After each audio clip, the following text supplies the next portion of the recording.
On this episode of Laura in the Kitchen, I'm going to show you how to make guacamole. I love guacamole. Let me tell you over the ingredients so we can get started. You're going to need some avocados, some fresh cilantro, lime, some scallions or green onions, whatever you call them, a jalapeno, and some salt. Let's get to it. You want to use good quality avocados. This is Hass avocados, and you want to make sure that they are nice and ripe because the hard avocado is just not going to work for this at all. So, here's what I'm going to do. I'm going to cut the avocado in half like so. There you go. And then I just take a spoon and take all the flesh out of the avocado. And this is why it's so important that the avocado is nice and ripe. Now, some people take the stone out with the pith or whatever you want to call it with a knife. You can certainly do that. You twist and there it goes. But this can be really dangerous because that now is very, very slippery.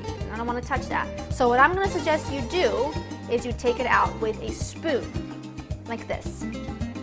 Take it out, pop it, and then you can start working around it. You see that? Mash it.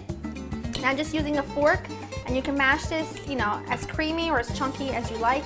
I like it a little on the chunky side, so I'm going to continue to mash it up.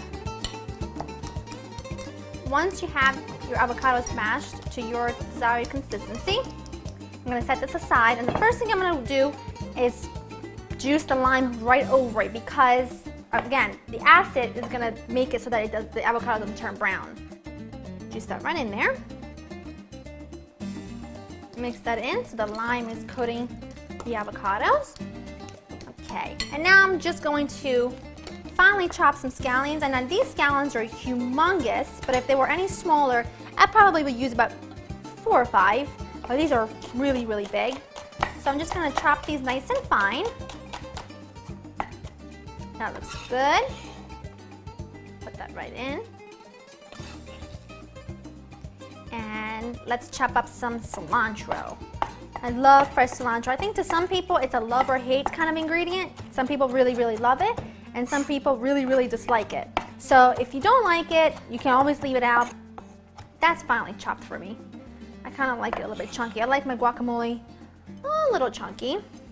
And some jalapenos. Now, these jalapenos that I brought home from the supermarket are super spicy.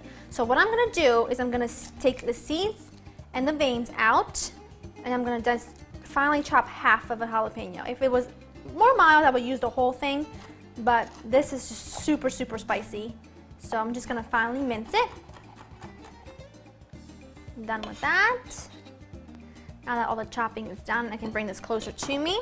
Last thing you're going to do is season it with some salt. Avocados really need a lot of salt because they are so rich and bland. So it needs a lot of flavor in order for them to really come alive. And salt is a major, major ingredient. Give that a good mix. And now that's it. It's simple to do. It's absolutely delicious. It just takes a few minutes, a few ingredients, and you've got yourself the best guacamole ever.